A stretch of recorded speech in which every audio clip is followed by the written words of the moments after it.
रामराम मित्रांनो, मी अमोल कोळेकर पाटील. आपल्या सगळ्यांना माहिती आहे की महाराष्ट्रातील सर्व महानगरपालिकांच्या या निवडणुका लागलेल्या आहेत.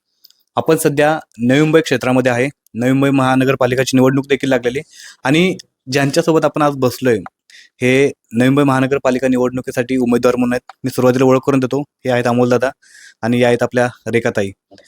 अमोलदादांच्या संदर्भातली मी मुलाखतीच्या सुरुवातीला एक छोटीशी गोष्ट सांगणार आहे. म्हणजे एक असा मुलगा आहे की ज्यानं संघर्षाची पराकाष्ठा केलेली आहे. म्हणजे शून्यातनं विश्वनिर्माण ज्याला बोलतो आपण एखाद्याने केलं, त्यांचं हे मूर्तिमंत जिवंत उदाहरण आहे, की घरामध्ये कधी-काळी इतकी वाईट परिस्थिती होती आणि आज पूर्ण 360 डिग्रीमध्ये ज्यांनी चेंज आयुष्यामध्ये केलंय, ते म्हणजे अमोलदादा आहेत. याच अमोलदादांच्या पत्नी रेखाताई या नवी मुंबई महानगरपालिकेच्या निवडणुकांमध्ये उमेदवार म्हणून उभे आहेत. मनसे या पक्षाकडून आणि त्यांची निशाणी आहे रेल्वे इंजिन. मनमोकळेपणाने आपण त्यांच्याशी चर्चा करणार आहे, गप्पा मारणार आहेत. सगळ्यात अगोदर अमोलदादा आणि रेखाताई आपल्या AKP मराठी चॅनलवरती आपलं दोघांचं मनापासून स्वागत आहे. धन्यवाद. दादा काय सांगाल?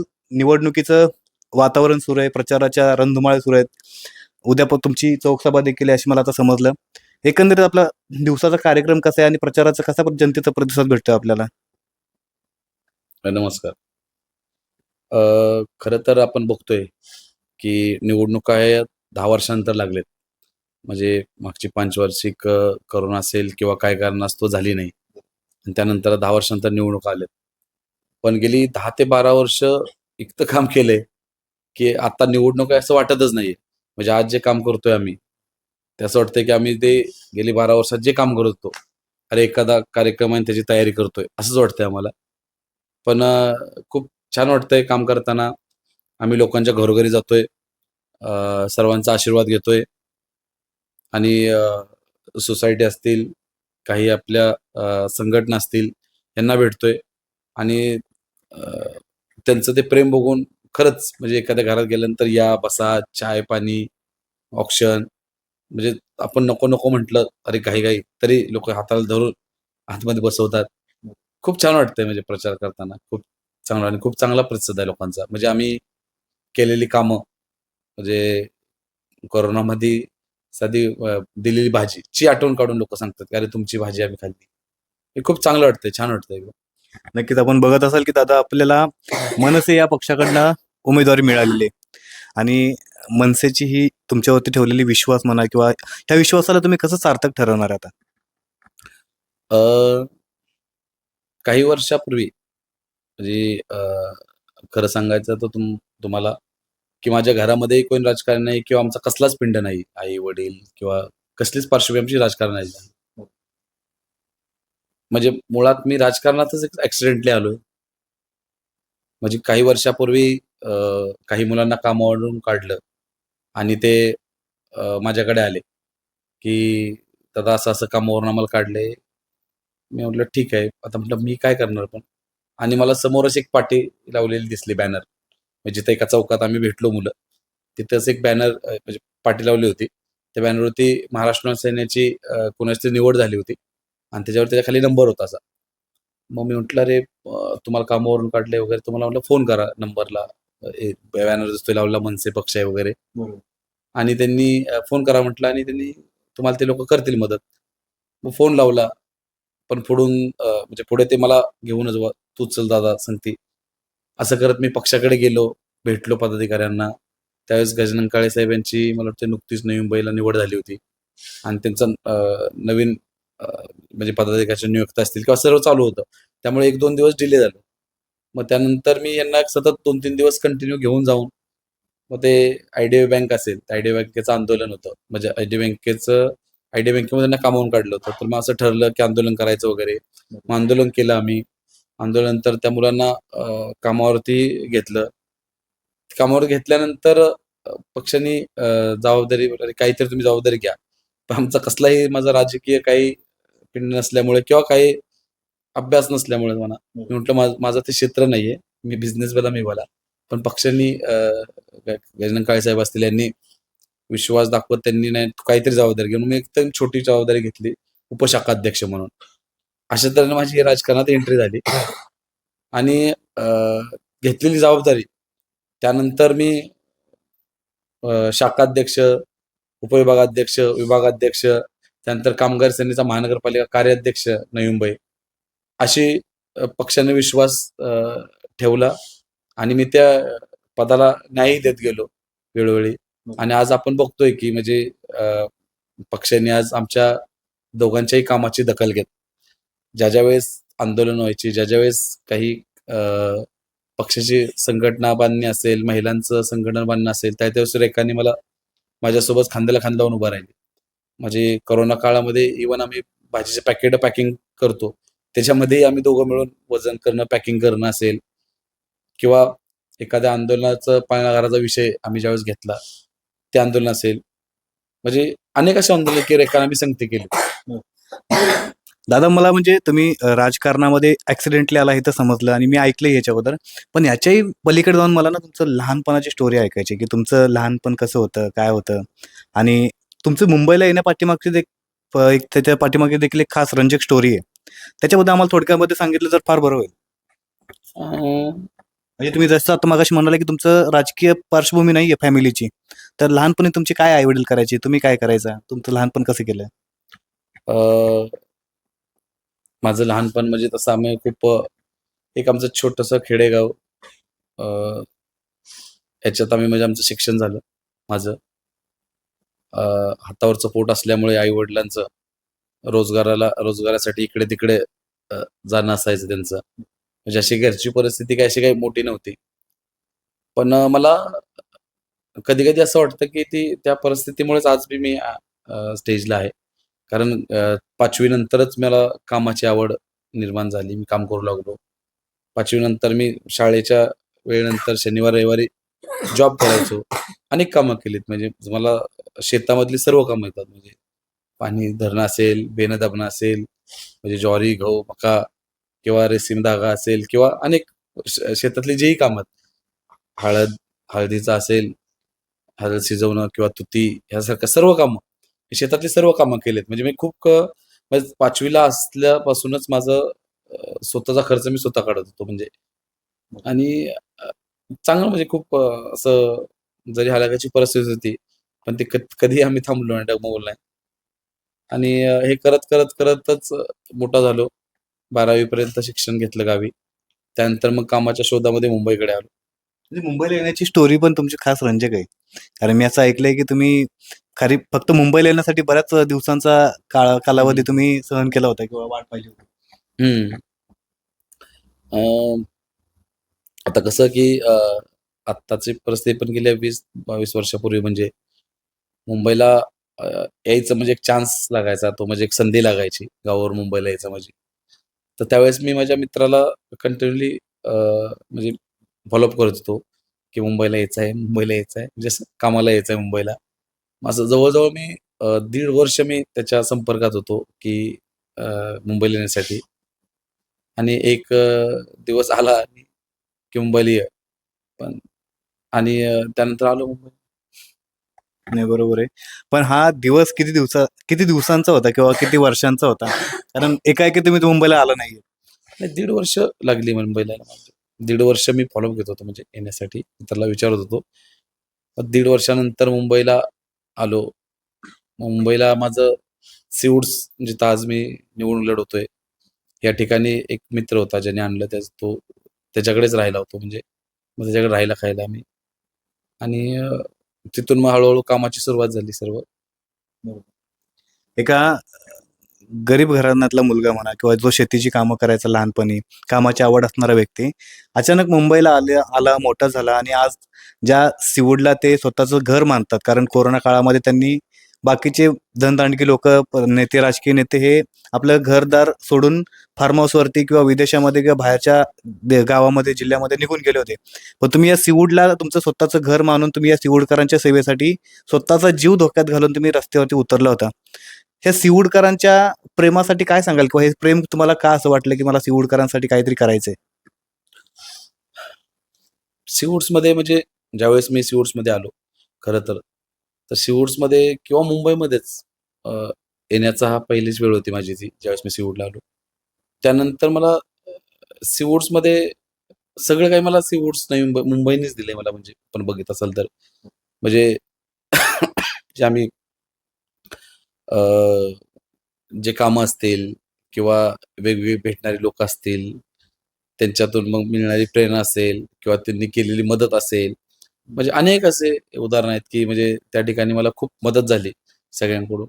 आणि आपण बघत असाल, की म्हणजे आज मी ह्या स्टेजला आहे, त्याचा सगळ्यांचा आशीर्वाद हा मायबाप सिवूडकरांचा आहे.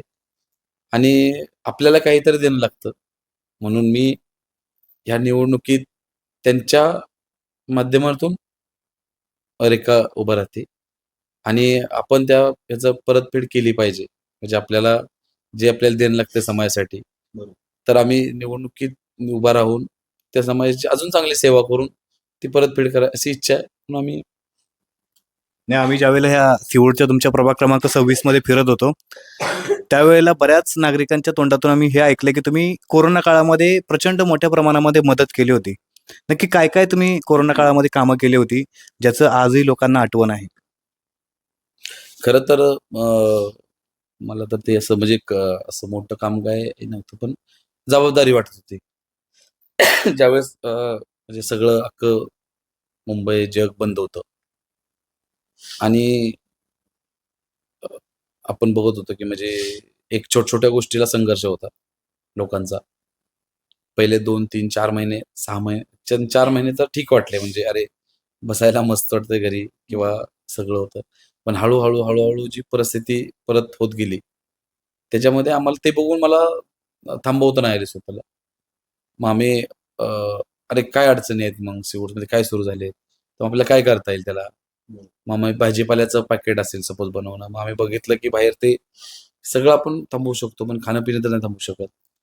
मग भाजीपाला विषय असेल, तो भाजीपाला विषय मग आम्ही एक ठरवलं की आपण एक काम करूया भाजीपाला सगळं बंद आहे, तर आम्ही गावावरून कॉन्टॅक्ट केला आणि पूर्ण टेम्पोवरून आम्ही गाडी मागवायचो. म्हणजे जे लागेल ते. मग नंतर ती टेम्पो आल्यानंतर ते टेम्पो रात्री 1 वाजता खाली करायचा. मग त्यानंतर तो परत पॅकिंगला बसायचो. मग संध्याकाळी रात्रभर पॅकिंग करायचो. मग सकाळी परत उठून अंघोळी वगैरे करून परत मुलं आमची गेटवरती जाऊन गाडी घेऊन जाऊन, पॅकेट घेऊन जाऊन गेटवरती कॉल करून जे बुकिंग्ज घेतलेले आम्ही WhatsAppवर नोंदणी करून घ्यायचो. की डिझाइन टाकून की आपल्याला की अ, तुमची बुकिंग ज्या आहेत, मग त्यांचे पॅकेट वाटप करणं. त्याच्यामुळे लोकांना ती एक आठवड्यातून 2दा आमचा तो उपक्रम असायचा, की ती भाजी पॅकेट देणं वगैरे आणि लोकांना ते त्याच्यातून ती भाजीपाला उपलब्ध करून दिला आम्ही. त्यानंतर सॅनिटायझरचं स्टँड असतील, जे सोसायट्यांना म्हणजे बाहेरून आल्यानंतर अ, त्याचे हात स्वच्छ करता येईल, तसंच पूर्ण सोसायटीला स्टँड लावले. त्यानंतर एखादा पेशंट सापडला, तर सॅनिटायझरची फवारणी मशीन आम्ही घेतली. मग ते किट वगैरे घालून आम्ही सगळे माझ्या सहकाऱ्यांसोबत आम्ही फवारणी करून घ्यायचो. त्यानंतर एखाद्या घरात पेशंट आहे, ज्याचं प्रॉब्लेम्स आहेत, काय आहेत, ज्यांना बिलाचा आता आपण बघत आहात, की लॉकडाऊनच्या काळामध्ये अवानसवा बिलं आकारली जात होती. बरोबर. म्हणजे डॉक्टरांकडून किंवा हॉस्पिटलकडून. म्हणजे लुटलं जात होतं अक्षरशः. अशा ठिकाणी आम्ही हॉस्पिटलला जाऊन बिलं कमी केली काही. त्यानंतर इंजेक्शनचा प्रश्न होता, ते मिळवून द्यायचा प्रयत्न केला आम्ही. त्यानंतर डॉक्टर्स असतील किंवा पोलीस असतील यांना मास्क वाटप हे सगळे उपक्रम केले आम्ही. त्यानंतर हे सगळं करत असताना, की नागरिकही घरात बसून बोर होऊ नयेत म्हणून मग आम्ही एक आयडिया सुचली आम्हाला, की आपण ऑनलाईन सिंगिंग प्रोग्राम घेऊ. मग ते व्हिडिओ बनवा तुम्ही आणि आम्हाला टाका. आम्ही Facebookवरती अपलोड करतो आणि ज्याला सर्वात लाईक जास्त येतायत, मग त्याचा व्ह्यूज येतात. मग अशी आम्ही काही बक्षिसं ठेवली. मग सिंगिंग प्रोग्राम, डान्स प्रोग्राम हे घेतले आम्ही. त्यानंतर ब कोरोना काळामध्ये ज्या अडचणी बऱ्याच लोकांना म्हणजे जे रेंटवर भाड्याने राहतायत, त्यांना भाडं भरल्यामुळे रूम खाली करा वगैरे. तशा अडचणीलाही आमच्याकडे काही लोकं प्रश्न घेऊन येतील. त्यांना आम्ही सामंजस्यपणाने दोघांशी बोलून ते मिटवले. अशा अनेक कामं आहेत, जे अडचणी येत होत्या आणि त्या आम्ही सोडायचा प्रयत्न जे आमच्याकडून शक्य होईल, ते आम्ही करत होतो. 7 अन् 8 लाख 10 लाख बिलं असायची अशी लोकांची. म्हणजे एकाचं तर एक उदाहरण आहे, की सेक्टर नवीन 50 मध्ये त्याचं अख्खं घर विकून झालं तरी त्याला ते बिल त्याचं फेडणं म्हणजे पूर्ण होतं. अख्खी फॅमिली कोरोनाने व्यस्त झालेली. अशा जे प्रश्न समोर येत गेले, ते आम्ही सोडत गेलो असं आम्हाला वाटत होतं की चला यार, कुटुंब हे आपलं एक शेवट आपलं कुटुंबच आहे आणि त्या कुटुंबात येणाऱ्या अडचणी आपलं सोडवणं काम आहे. मग आम्ही ते सोडवत गेलो ते अडचण. हे आपण बघितलं असेल की आपल्या सर्वांच्या आयुष्यामध्ये एक 1.5-2 वर्षाचा असा काळ होता, जो कधी आयुष्यामध्ये परत येऊ नये असं प्रत्येक जण प्रयत्न करतो. याच कोविडमध्ये तुम्ही आणखी काही सेवा केली होती, जी ह्या सर्वांच्या पलीकडे होती. म्हणजे या कोविडमध्ये एखाद्याला पेशंटला कोविड झाला म्हणलं, की त्याच्या घरातले देखील त्या जवळ जात नव्हते. हो. त्यावेळेला काही लोकं मृत पावले. त्यांचे नातेवाईक देखील त्यांना भेटायला येत नव्हते. अशा वेळेला देखील तुम्ही काही कामं केली होती? हम्म, खरं तर काय म्हणजे हा कॅमेरा बोलण्याचा विषय नाहीये.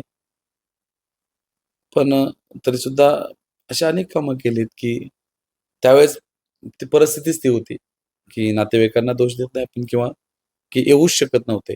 बरोबर. म्हणजे ते पोहोचू शकत नव्हते, ह्या सगळ्या प्रॉब्लेम्समुळे.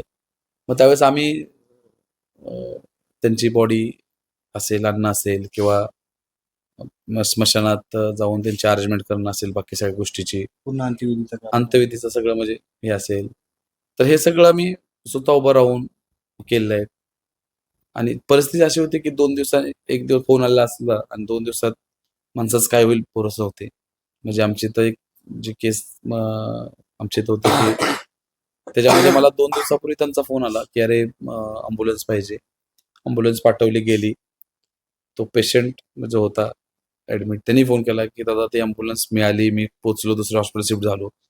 परत 2 दिवसांनी फोन आला, की "ॲम्ब्युलन्स पाहिजे." मी म्हटलं, "अरे 2 दिवसापूर्वी तर तुम्ही हे केलं होतं ना." "नाही, ते एक्सपायर आले तर म्हणजे असे एकदम शॉकिंग होते, की यार 2 दिवसापूर्वी तुम्ही ॲम्ब्युलन्स शिफ्ट व्हायला बघता आणि 2 दिवस तो माणूस सांगतो, की मी शिफ्ट झालो. मी हॉस्पिटलहून फोन केला, की मिळाल्यावर ओके, थँक धन्यवाद. आणि परत 2 दिवसांनी फोन येतो, की माणूस नाही. नाहीये. म्हणजे परत त्या नाहीये. मग अशा परिस्थितीमध्ये त्यांचे 7-7, 8-8 लाख बिल. बरं माणसाची बॉडी द्यायला त्याला 7-8 लाख बिल भरायला पाहिजे. अशा वेळेस आम्ही जाऊन थोडंसं हॉस्पिटलची हार्ड भूमिका घेत थोडंसं भांडत आम्ही ते बिलं माफ करायला लावली किंवा बाबा बॉडी घेऊन आलो आम्ही. म्हणजे थोडंसं हे करून. म्हणजे असे अनेक प्रसंग आहेत, जे सांगण्यासारखेही नाहीत, पण खरं तर मदत कशी असते, की जी खरं करावी तर पण कळू नये. मी सांगतो खरं तर अमोलदादांचं मन इतकं मोठं आहे ना, की त्यांनी अशा कोरोना काळामध्ये जेवढं बोलतायत ते फक्त 2 ते 3% देखील नाहीये. अनेक अशा गोष्टी आहेत ज्यांना ते कॅमेरासमोर त्यांना खरं तर ते बोलायचं नाहीये. मला रेखाताईंकडे यायचंय. ताई, कोरोनाचा काळ आपण सर्वांनी बघितला असेल. सिवूडकरांच्या मदतीसाठी, सेवेसाठी अमोलदादा नेहमी घरातनं बाहेर जात होते. एक पत्नी म्हणून तुम्हाला त्यांची पण काळजी असेल. कधी असं वाटत नव्हतं, की म्हणजे काय वाटत होतं का, की अमोलदादांनी आता घरात बसावं किंवा त्यांच्या जीवाला काही धोका आहे? नमस्कार. ती वेळ घरी बसण्याची नव्हती. नागरिक त्रासदायक होते आणि आपण घरी बसणं हे योग्य नव्हते त्यावेळी. त्यामुळे त्यांना ते उतरून त्यांची सेवा करण्याची गरजच होती त्यांना. आणि घाबरून जाण्याचं हे नव्हतंच. कारण कोरोना हा काळ असा होता, की म्हणजे सगळी आपण स्वतःची सोय करून व्यवस्थित हे करून आपण त्यांना मी जा म्हणजे बाहेर जाऊन करा. आता नागरिकांना गरज आहे तुमची. बरोबर. पण ह्याच्यामध्ये या सगळ्या प्रक्रियेमध्ये तुम्हाला पण कोविड झाला होता. तो दिवस आठवते का? काय नक्की झालं किंवा ती आजही ती सगळी प्रक्रिया आठवते? म्हणजे आम्ही ज्यावेळेस काम करत होतो, की 1-2 वर्ष त्यावेळेस कोविड सगळ्यांना होत होता किंवा सगळे आम्ही काम करत होतो त्यावेळेस सगळ्याचं तोपर्यंत काही नाही वाटलं. म्हणजे चालू होतं, नाही होणार. पण ज्यावेळेस कोविड झाला मला, त्यावेळेस मला म्हणजे भीती मला माझ्यासाठी वाटली नाही. पण आमच्या घरामध्ये आम्ही दोघं आणि 2 मुलं म्हणजे आम्ही चौघाची आमची फॅमिली. तर यावेळेस मध्ये म्हटलं तर आता मला कोविड झाला आणि त्यावेळेस अशी परिस्थिती होती मी बघितलं होतं, की म्हणजे आमच्याकडे एक फॅमिली आहे. म्हणजे आमचे सहकारी आहेत बागडे म्हणून. तर त्यांच्यामध्ये पहिला मुलाला कोविड झाला. त्याला हॉस्पिटलमध्ये क्वारंटाईन केलं, पाठवलं. त्यानंतर त्यांच्या वडिलांना झाला. तर त्यांना वेगळ्या हॉस्पिटलमध्ये केलं. घरामध्ये 2च लेडीज म्हणजे सासू-सुना. त्यांना 2 लहान मुलं. मग त्या काय करायचं सिच्युएशन त्यांना सुचेना. म्हणजे हे दोघं बाहेर गेल्यानंतर. बरोबर. घरात 2च लेडीज. मग त्यांना आम्हाला फोन केला. मला फोन आला, की असं कोविड झाला त्यांना, असे गेलेत. परत त्यांना चेक केलं तर ह्यांनाही कोविड झाला. 2 मुलं राहिली. म्हणजे एवढी भयानक परिस्थिती होती, की त्या घरच्यांनी करायचं काय? मग मला फोन आला की त्यांना हे कपडे पोचवायचे आहेत. आता कोरोना झालाय सगळीकडे आणि मी तो घेऊन जायचं वगैरे. तर मग मी गेलो गाडी घेऊन. म्हटलं मी गाडीची डिक्की ओपन करून ठेवतो, तुम्ही तुमच्या बॅग ठेवा, मी पोचवतो. मग आम्ही गेलो सिडको सेंटरला. मग त्यांना ते दिलं सगळं बॅग वगैरे काढून. पण ती मी बघितलेलं समोरून, म्हणजे की फॅमिलीचे काय अवस्था होती, किंवा मुलगा एका ठिकाणी, एका ठिकाणी. तर ती खूप हालत खराब होती. तर म्हटलं मला भीती याचीच होती, मला कोरोना झाला ठीक आहे. पण माझ्या नंतर ह्या लोकांना जर कोविडचं लागण झाली, तर ते कसे हँडल करेल किंवा काय करेल? मग मी काय केलं, की आम्ही एकाच गाडीत बसलो आणि टेस्ट करायला गेलो. की म्हटलं, म्हणजे कोविड झाला म्हणजे मला सिम्पटम्स ते जाणवत होते, की कोविडचेच आहेत. तुम्हाला माहिती पडलं हां, म्हणजे रोजचं ते ह्याच्यातलं असल्यामुळे मला तर कोविड 100% असणारच. मग मी त्यातली त्यातही म्हटलं, की चेकच्या आधी माझी 2-3 कामं होती. म्हणजे चेक करायच्या आधी, की एक आमचं सीबीएसई शाळेचा विषय होता जो इमारतीचा. म्हणजे तुम्हाला कोविड झाल्यानंतर हां, म्हणजे सिम्पटम्स होते, की ताप येत होता, जात नव्हता. पण मी चेक करायला जाणार हे मला माहिती होतं, की त्यावेळेस मी 100% पॉझिटिव्ह येईल. मग ह्यावेळेस मी 1-2 माझी कामं होती, म्हणजे तो शाळेचा विषय तो होता जो इमारतीचा त्या आंदोलनाचा. मग ते ते संपवला. त्यानंतर मग ह्या सगळ्यांना गाडीत घेतलं आणि आम्ही एकसंगतीच टेस्टला गेलो, की म्हटलं झालं तर म्हटलं चौघं एका ठिकाणीच आपण होऊया, हॉस्पिटलला ॲडमिट होऊया. पण सगळ्या शिवडकरांच्या आशीर्वादाने, देवाच्या आशीर्वादाने बहुतेक मी पॉझिटिव्ह आलो, पण बाकी सगळे निगेटिव्ह आले आणि मग मी एकटाच हॉस्पिटलला ॲडमिट झालो. म्हणजे विचार करण्यासारखी गोष्ट आहे, की ज्याला कोविड झालाय, त्या व्यक्तीने हॉस्पिटल जाण्या अगोदर पूर्वी जी पेंडिंग कामं होती, ती कामं करून घेतली. म्हणजे तुम्ही व्यक्तीचं मन किती मोठं आहे ते तुम्ही बघा. त्याच्यानंतर सगळं नॉर्मल झालं होतं काळ. राजकारणात का असं वाटलं, की अहो तुम्ही आधीच राजकारणात होताच, पण म्हणजे समाजकारण हे सगळं करत होता. पण असं कधी वाटलं का, की तुम्ही नगरसेवकाची सीट उभी राहावी किंवा आपण उमेदवार म्हणून आपल्याला या ठिकाणी उभं राहावं, असं कधी वाटलं तुम्हाला? नाही, कधीच नाही. खरं तर म्हणजे ज्यावेळेस मी राजकारणात किंवा समाजकारणात आलो, त्यावेळेस फक्त एक आहे, की मी आजपर्यंत प्रामाणिक काम करत गेलो. म्हणजे कुठलीही अ, अपेक्षा न करता काम करणं. म्हणजे आपण काम करत राहणे, हेच मी धोरण ठेवलेलं आहे. त्यामुळे मी काम करत गेलो. पण कधीही असं वाटलं नव्हतं, की आम्ही कधी नगरसेवकाची निवडणुकीला उभं राहू, किंवा असे एखादं आमच्या समोर येईल काम करत असताना. कधी-कधी आता आम्ही बोलता मजाकमध्ये म्हणतो, म्हणजे आमचं आता ज्यावेळेस निवडणुका लागल्या, तर एक म्हणजे खरंच तीच निवडणुकीच आहे का? म्हणजे इलेक्शन म्हणजे नगरसेवक इलेक्शन लढतोय का आपण? बरोबर. कधीच असं वाटलं नव्हतं, म्हणजे आम्ही इथपर्यंत पोहोचू. एकदम सर्वसाधारण, जिथं आम्हाला इथं आल्यानंतर खाण्याचं, राहण्याचं बंद होतं. यावेळेस नगरसेवकपर्यंत जाईल, किंवा इथं माझा जन्म झालेला आहे. आज जे पण माणसं मी जोडलेत, ती माझ्या कामातून जोडलेत. म्हणजे माझा जन्म नाही किंवा माझे आई-वडील इकडचे नाहीत. मी साधं एका ठिकाणी मित्राकडे राहिलेलो. अशा ठिकाणी मला निवडणूक लढायची म्हणजे फार कठीण आहे. पण मी ज्यावेळेस कामाला सुरुवात केली, त्यावेळेस माझ्याशी एक आज जो बी माणूस माझ्याशी कामाला जोडलेला आहे, तो फक्त कामाने जोडलेला आहे. म्हणजे एक काम करत गेलो. मग मी कधीही कुठल्या कुठल्या जातीचा आहे, कुठल्या धर्माचा आहे, कुठल्या पक्षाचा आहे, कोणाशी सपोर्ट काही बघितलं नाही. जो माझ्याकडे येईल, जे माझ्याकडे होणारं काम आहे, ते मी करत गेलो आणि माणसं जोडत गेलो. माणसं जोडत पण नगरसेवक इलेक्शन लढण्यापर्यंत येईल असं कधी वाटलं नव्हतं.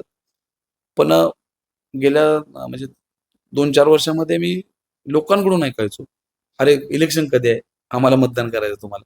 अच्छा. इलेक्शन कधी आहे? आम्हाला मतदान." म्हणजे आमच्यापेक्षाही जास्त लोकांना, नागरिकांना अपेक्षा होती, की "अरे, तुम्ही इलेक्शन कधी लागणार आहे तुम्हाला? आम्हाला तुम्हाला एकदा मतदान करायचं आहे." बरोबर. म्हणजे असे लोकांकडून आवाज होता. नाही, नक्कीच आम्ही ज्यावेळेला प्रभागामध्ये फिरत होतो, तुमच्याबद्दल माहिती काढत होतो, त्यावेळेला आम्हाला असं समजत होतं, की लोकं सांगत होते, की इकडचे जे नगरसेवक होते, त्यांनी त्यांच्या कार्यकाळामध्ये जेवढी कामं केली नाहीत, त्याच्यापेक्षा कितीतरी पटीने जास्त कामे तुम्ही कुठलेही पद नसताना केली होती. म्हणजे इतका जनतेचा विश्वास कसा काय जिंकलात तुम्ही? अ, खरं तर हे कामं नॉर्मल होती, म्हणजे असं काही हे नव्हतं. पण काम करत आता एखादा विषय आम्ही हाती घेतला, तर तो आम्ही पूर्ण केल्याशिवाय मी राहत नाही.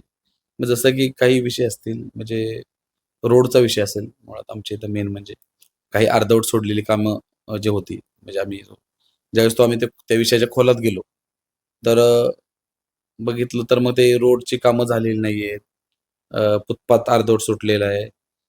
मग ते आम्ही शक्कल लढवली. अर्धमुखवटा आंदोलन आम्ही काढला एक्झिक्युटिव्हच्या नावाने. म्हणजे अर्धा मुखवटा घालायचा आणि आंदोलन करायचं, अर्धे काम, अर्धे काम. ते आंदोलन आम्ही करतोयच, तोपर्यंत आम्हाला फोन आला, की नाही आम्ही ते काम घेतले, करा घेतले आणि दुसऱ्या दिवशीच तो रोड कंप्लीट झाला. म्हणजे पूर्ण झाला. काम चालू केलं आणि रोड पूर्ण केला त्यांनी बनवून. अशी कामं असतील. त्यानंतर म्हणजे गेली 12 वर्ष म्हणजे काही लोकं इलेक्शन लढण्यापुरतं ऑफिस उघडतात. म्हणजे 6 महिने ऑफिस उघडायचं किंवा 1 वर्ष ऑफिस उघडायचं. इलेक्शन झालं का बंद करायचं किंवा इलेक्शन लागलं का ऑफिस उघडायचं. पण आम्ही बघितलं असेल ना, गेली 12 वर्ष माझं ऑफिस आहे या भागामध्ये आणि असं नाही की नुसतंच ऑफिस आहे की तासभर संध्याकाळी उघडतो. 12ही तास लोकांना सेवा मिळते ऑफिसमध्ये. म्हणजे आम्हाला राजसाहेबांची शिकवण आहे, की आपलं नुसतं कार्यालय नाही तर ते न्यायालय आहे. तर त्या त्या कार्यालयामधून आम्ही न्याय देण्याचा प्रयत्न केला. म्हणजे जी लोकांची नीड होती, गरज होती किंवा जे छोटे-छोटे असतील, पॅन कार्ड असेल, आधार कार्ड असेल, एखादा दाखला असेल, अ, असं सगळं मी आपल्या शाखेमध्ये उपलब्ध करून दिलं होतं.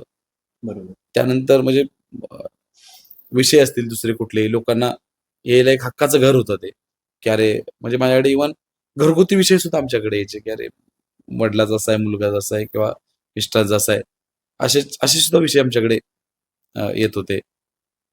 त्यामुळे काम करत असताना लोकांचा विश्वास तयार झाला बरोबर. आणि मला वाटतं, की काम करणाऱ्याला पदाची याची काही गरज नसते. म्हणजे आजही मला बघितलं तर आमच्या सर्व म्हणजे मला आंदोलन करायला म्हणजे करूच देत नाहीत आता अधिकारी, की म्हणजे ते एवढं अरे आधीच ते नाही, नाही तुम्ही आंदोलन नका करू. आपण काम करू. हां, म्हणजे असे काही प्रेशरमध्ये मध्यंतरी मागच्या वर्षी ज्यावेळेस ते कॉन्ट्रॅक्टर आम्ही बदला, म्हणजे रोडचं निकृष्ट दर्जाचं काम दाखवलं, त्यावेळेस प्रेशर आणून काही लोकांनी केसेसही केल्या. आमच्यावरती गुन्हा दाखल करण्यापर्यंत पार गेलं. पण जनतेचा विश्वास होता. आम्हाला माहीत होतं, की नागरिकांचा पूर्ण विश्वास आहे. त्यामुळे आम्ही कधी घाबरलो नाही. करत गेलो कामं. आपण बघितलं की कुठलंही पद नसताना तुम्ही तर अनेक कामं केलीत. पण आता कुठलं विजन घेऊन तुम्ही आता जनतेसमोर जाताय? आम्ही आम्ही म्हणजे सगळ्या क्षेत्रामध्ये आत्तापर्यंत आम्ही काम केलंय. म्हणजे इव्हन महिलांना सक्षमीकरण करण्यासाठी असेल, की लघुउद्योग, त्यानंतर म्हणजे असं महिला चषक असेल, स्कूटीचे ट्रेनिंग असतील, असे वेगवेगळे कामं केलेत. पण आता आम्हाला त्याच्या पुढं जाऊन ठोस म्हणजे या प्रभागासाठी काहीतरी करायचं आहे.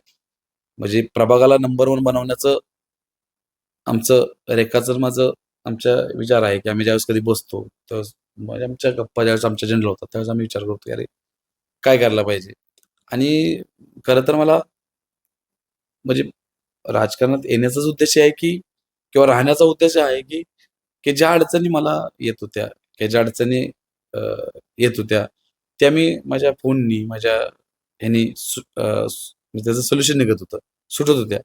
मग ते आवडत गेलं मला. त्यामुळे राजकारणात मी राहत गेलो. तसं आता बदललंय परिस्थिती, की आता म्हणजे आम्ही जर निवडणूक लढतोय, तर त्या त्या दिशेने वेगळे विजन्स आहेत आमचे.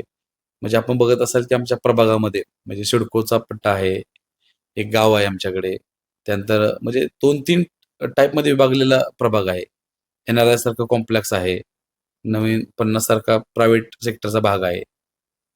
तर आपण बघत असाल, की सीवूड्समध्ये ना आमच्याकडे पार्किंगची सुविधा अ, पार्किंगचा जो विषय आहे, तो गहन विषय आहे म्हणजे. पार्किंगची फार मोठी समस्या आहे. त्यानंतर डेपो असेल. आता आमच्याकडे एक आपण बघत असाल, की जो सेक्टर 44 मध्ये डेपो आहे. बरोबर. तो डेपो वाशीच्या धर्तीवरती जसा वाशीचा डेपो बनलाय. तसं एक आपण अ, इमारत पार्किंगची इमारत बनवू शकतो. खाली डेपो बनवू शकतो. बरोबर. 12-13 माळ्याची इमारत जर बनवली तर पार्किंगचा पूर्ण प्रश्नच सुटू शकतो. बरोबर. त्यानंतर आपण बघत असाल, की आमच्या या प्रभागामध्ये जसं ज्वेल्सअप डायमंडचे जॉगिंग ट्रॅक वगैरे आहे, गार्डन आहे. त्या टाईपचं इकडून जॉगिंग ट्रॅक बनवण्याचा मानस आहे आमचा. त्यानंतर स्पोर्ट्स कॉम्प्लेक्स ज्याच्यामध्ये मुलांना संधी मिळेल, खेळाडू तयार होतील. असं हायटेक स्पोर्ट्स कॉम्प्लेक्स बनवण्याचा आमचा मानस आहे.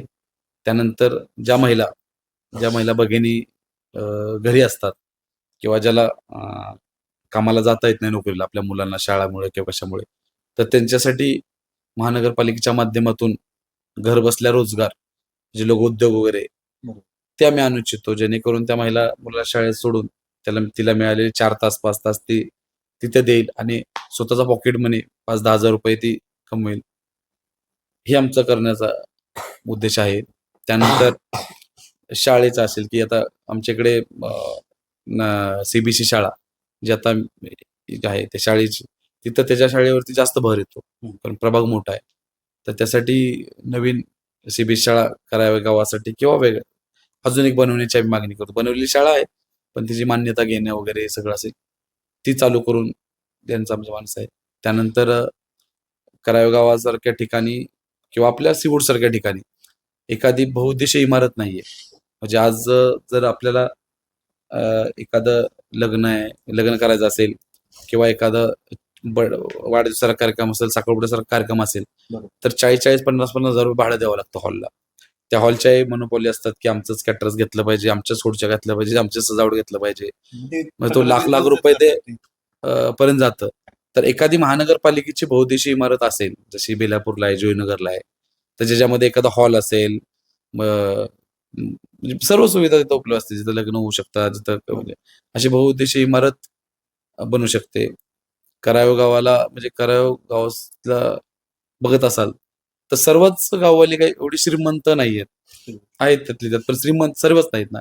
काहींचे हातावर पोट आहे, काम करावं लागतं त्यांना. त्यांच्यासाठी ती सुविधा होऊ शकते. शाळा असेल किंवा बहुउद्देशीय इमारतीचा भाग असेल. त्यानंतर आपण बघत असाल की ते म्हणजे एक अंत्यविधी झाल्यानंतर आपण 10वं 12वं जो करतो, तशी एक जेट्टी आहे. काही अनेक दिवसांची मागणी आहे त्यांची, की तिथे एखादं शेड झालं पाहिजे. ते शेड नाहीये. आता मी आता लोकांशी बोलतोय ज्यावेळेस, की अरे काय आहे? तर करावे गावामध्ये आपण बघत असेल, की पाण्याची लाईन, सिवरेज लाईन सगळ्या एकत्रच आहेत. म्हणजे आज पण आम्ही प्रभागात फिरतोय. ज्यावेळेस कराव्याच्या बघत असेल, की आता आमचं प्रभाग लागल्यामुळे थोडंसं जास्त, की अरे काय समस्या आहेत? तर ह्या समस्या सोडवण्याचा आमचा प्रयत्न असेल, की एक ना एक गल्ली करावे गावची किती सुंदर स्वच्छ असेल, शाळा सुंदर स्वच्छ असतील. त्यानंतर आमचे एमएसईबीचे सर्व सबस्टेशन असतील, त्याची अवस्था आहे, तेही व्यवस्थित आणि नीटनेटके असतील. असा प्रभाग स्वच्छ, सुंदर आणि चांगला बनवण्याचा मानस आहे आमचा. नाही, खरं तर तुमचं खूप चांगला मानस आहे आणि खरं तर खूप चांगली योजना आहे ही सगळी आहे. पण ह्या सगळ्या गोष्टी अगोदर करायला पाहिजे होत्या. सत्ताधाऱ्यांना वेळ नाही भेटला त्यावेळेला? नाही, कसं आहे, की मी कुठलीही टीका करण्याच्या भानगडीत पडणार नाही. ते त्यांनी त्यांचं काम केलं, आम्ही आमचं काम करू. आता मला माझ्या परीने जे काम करायचं होतं, म्हणजे एक छोटंसं उदाहरण असेल, की म्हणजे हे आमचं गणेश मैदान एक छोटंसं पोर्ट्रेटमध्ये आहे. ते गेली 15-20 वर्षापासून मैदान आहे. पण त्याला लाईट असावी, असं कोणाला सुचलं नाही. पण आम्ही ती मागणी केली, की गणेश मैदानाला लाईट असावी. तर आज म्हणजे जे मैदान रात्री 8 नंतर अ, दारू आणि नशेचा अड्डा होता, ते आज तिथं 12-12 वाजेपर्यंत मुलं खेळतात, लाईट लागल्यामुळे. म्हणजे असे विषय आहेत. तर त्यांचं काम त्यांनी केलं किंवा त्यांनी काही नाही केलं याच्यापेक्षा आम्ही काय करणार किंवा ह्याच्यावरती जास्त आम्ही भर देऊ, असं मला वाटतं. बरोबर. निवडणुका अवघ्या काही दिवसावरती येऊन ठेपलेत. 15 तारखेला मतदान आहे. आपल्या सिवूडकरांना काय आव्हान करताय? मी मायबाप सिवूडच्या नागरिकांना आव्हान करू इच्छितो, की अ, गेली 12 वर्ष मी काम करतोय. म्हणजे आपण म्हणतो की अग्निपरीक्षाच्या पुढे जाऊन मी परीक्षा दिलेत. आणि माझं आपल्याला आव्हान आहे, विनंती आहे, की आता रात्रीचे 2:30-3 वाजलेत. आम्ही 2-2, 4-4 वाजतात आम्हाला झोपायला. म्हणजे इव्हन आम्ही दोघंही आजारी, थोडंसं खोकला वगैरे आहे. तर आम्ही प्रचारामध्येच डॉक्टरकडे गेलो आणि औषध घेऊन परत प्रचारामध्येच चालू केलं. तर मला माझ्या मायबाप नागरिकांना हीच विनंती आहे, कळकळीची विनंती आहे, की आम्ही काम करतोय. आपण आम्हाला एक संधी द्यावी.